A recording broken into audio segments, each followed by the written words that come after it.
Honoring the Promise both celebrates and recognizes the Komen community of survivors and supporters who share in the promise that Nancy Brinker made to her dying sister, Susan G. Komen, to end breast cancer forever.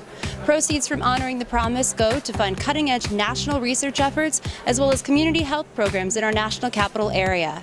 I'm here at the Kennedy Center at the Honoring the Promise Gala, where VIPs, political icons, and celebrities join in the effort to fight breast cancer. Back down, and no, I won't back down. You can stand me up at the gates of hell, but I won't back down. And no, I'll stand my ground.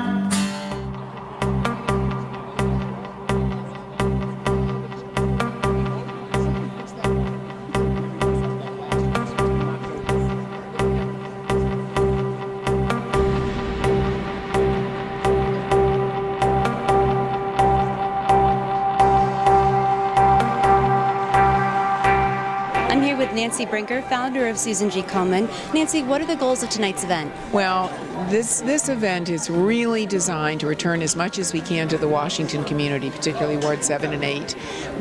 Susan G. Komen is the largest breast cancer organization in the world, giving more money to research and community health than any organization. And this tonight is a celebration we call Honor the promise I made to my sister, and the promise we made to all women, no matter what their background, how much money they have, to have not only the best treatment but cures that we deliver in communities.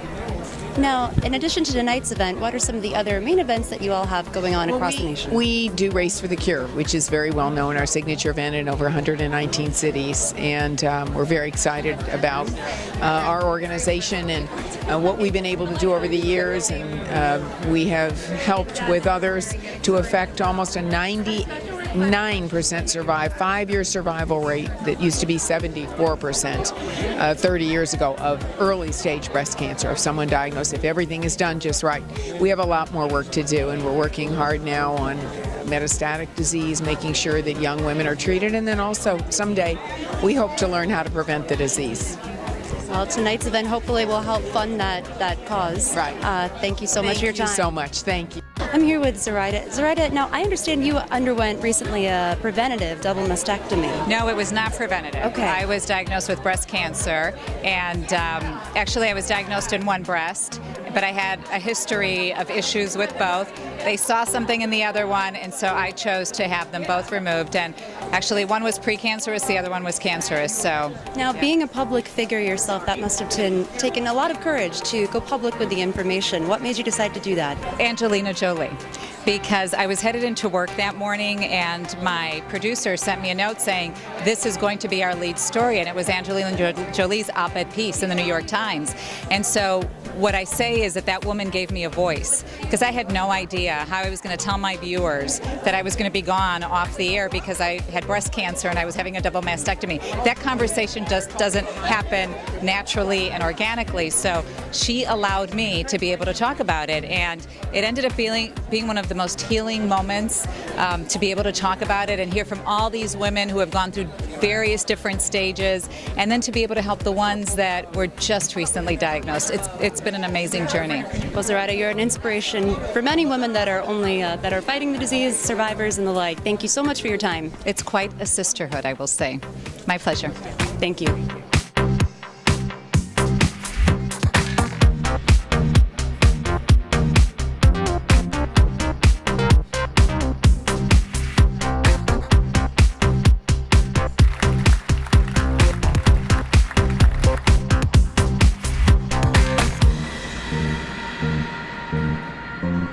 I'm here with Robert Coolbell, Lavelle Evans, Bill Bayan. Curtis Williams. And what brings you guys to tonight's event? Well, we're here to support Susan Komen and the Breast Cancer Foundation. It's very important to be a part of that. Celebrate life, that's what we're about. Now, how has breast cancer affected any of your family members or friends? Well, my wife is, she's a cancer survivor from colon cancer. So, it's all important to support it. Whatever, it doesn't matter what type of cancer it is, we're here to support that. Well, we love to have men here supporting the breast cancer cause, so thanks guys for coming tonight. Okay, well, thank you for having us. I'm here with the Swon Brothers, Zach and Colton. Guys, what brings you to tonight's event? Well, we got asked to do this, and we were thrilled when we got the email. I remember reading the email. It was a few months back, and I tell you what, this is an honor. And tonight we get to play some music. We get to help in the best way we know how. You know, we don't know how to do a lot of things, but we can play music, and so that's what we're going to do. So, what musically do you have in store for us tonight? You know, we're gonna do a couple of songs that did well for us on the show on The Voice, and They have a good message though, and that can get kind of put their stamp on the message tonight. I think that people want to hear. So. Yep. What made you guys choose to support breast cancer, the Susan G. Komen cause in particular? Does breast cancer ring close to home for either of you? you know, everybody knows somebody that's affected. You know, fortunately, you know, our immediate family hasn't been affected a whole lot, but you know, we have friends and everything, and like he was saying earlier, you know, it's just becoming more and more common, and we get tons of emails a day, and you know, asking us to do this benefit or this benefit, and you know, and we can't do them all, but you know, this is just something that we wanted to get behind, and we're really happy to do it. You know, whatever we can do to help, you know, we want to do our part. So. Yeah. Now we're here in Washington D.C. Have you guys been here before? Not at all. We flew in last night, and we got to tour the Capitol, and one of the congressmen took us all around and showed us it. Like, it feels like home, though. I mean, everybody's so sweet. We got out of the car today. Everybody's hugging necks, and so we love it, and it's a lot different from, you know, cows and pastures in Oklahoma. So. Yeah, I would imagine so. Thanks, guys. We look forward to hearing you tonight. Thank you. Thank you, guys. Hey, you're watching Inside Look TV. We're the Swon Brothers. I'm here with Fran Drescher, star of The Nanny. Fran, you're a cancer survivor yourself. Right. What brings you to tonight's event supporting breast cancer? Well, I'm a uterine cancer survivor, but I think that the whole body has to start being looked at as to why people get cancer in the first place. I'm very into trying to isolate the causes and eliminate them.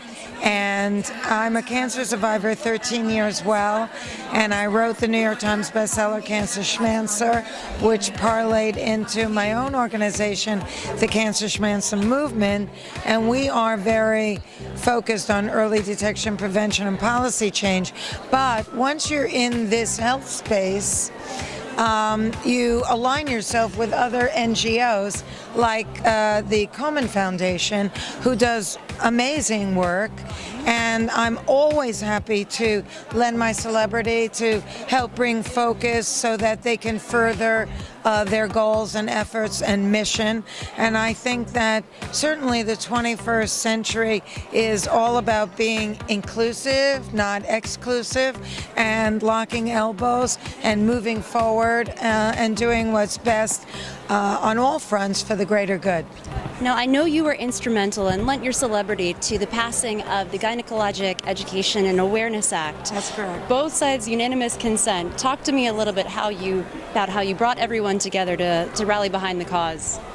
That was, I must say, quite a feat. I thought I was going to have a heart attack, but you know, it wasn't on the radar in the Senate, and I was asked to step in, and I did. And I was very lucky to get some leaders on both sides of the party line to embrace it. And there was a point at which, you know, some things wanted to be put in by conservative Republicans, and some of the more liberal Democrats, you know, were all up in arms about it. But, you know, I kind of went in with a lot of logic and explaining that let's not make this a battle of the balls, because the only ones that lose are the ladies. And I think that as long as information that's put out there to the public is correct and truthful, knowledge is power, and we all have a right to know everything. Now, what did this act aim to accomplish? The Gynecologic Cancer Education and Awareness Act, to educate women and their doctors on the early warning whispers of the cancer of female cancers, and also know the tests that are available, because sometimes they're not even on the menu at the doctor's office. So it was an education bill to get that whole conversation going. And now I'm working on the Detox Your Home campaign, because the home is the most toxic place we spend the most time in, and over 90% of cancer is environmentally stimulated. So if Americans can start to look at what they bring into their home and make it a little more simple, a little less toxic, and more wholesome with simple ingredients, it will be they will effectively be able to reduce their risk of cancer. So we have to start asking, what are you putting in your mouth, on your skin, one of the largest organs in the body, and what are you cleaning and gardening with? So it's the in, on, and around you. Fran, thank you so much for your time. Welcome, my pleasure. Tonight has been a wonderful evening filled with many interviews, including Secretary LaHood, Fran Drescher, and the Swon Brothers, who have all lent their celebrity to help support this wonderful cause. I'm your host, Cathleen Doyel with Inside Look TV. Check us out online at InsideLookTVOnline.com. Until next time.